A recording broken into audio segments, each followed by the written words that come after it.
everybody, Richard here with video number 5, the video describing the solution to the Mountain Valley Pipeline controversy. Now, before I get into the solution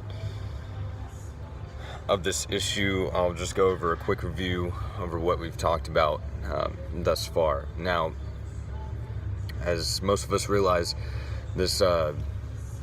this pipeline will cause significant damage to the environment and the communities around. Although it is a very efficient pipeline, something to keep in mind.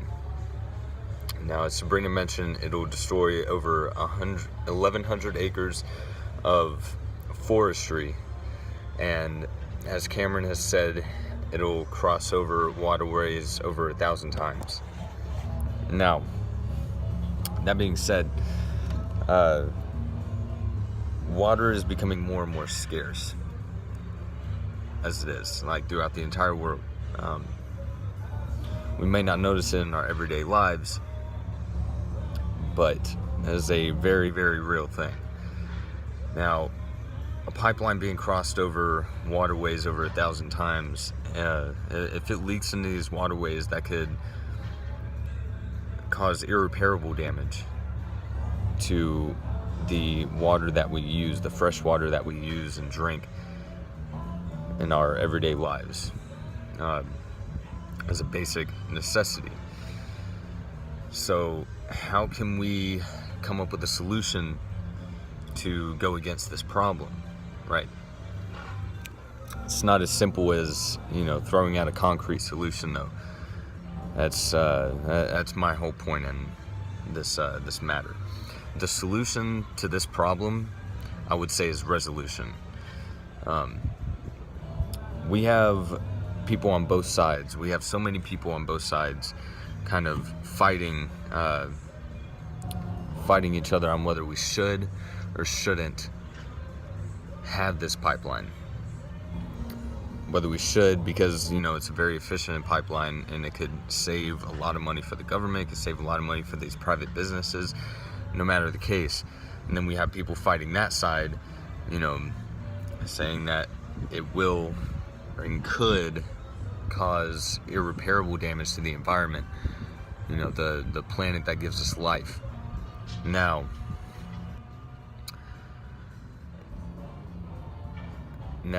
going forward, how do we find a solution to this?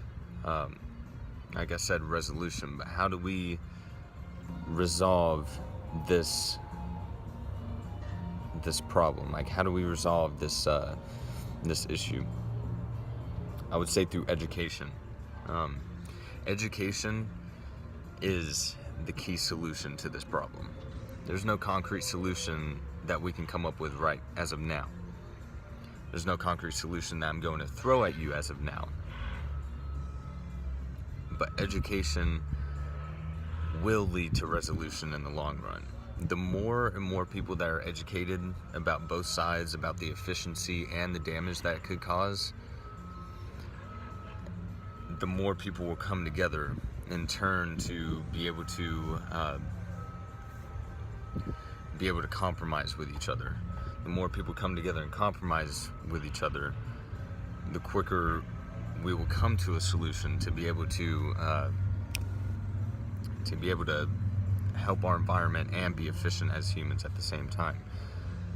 Because of course we have gone very far, especially in the last century, as humans, as far as technology goes and advancement goes, but we have costed this world a lot. And in the past couple of decades, we have realized that, and we have changed a lot of things about how we develop technology, about how we go about using new resources, about how we just find advancements altogether. And this is one of those very,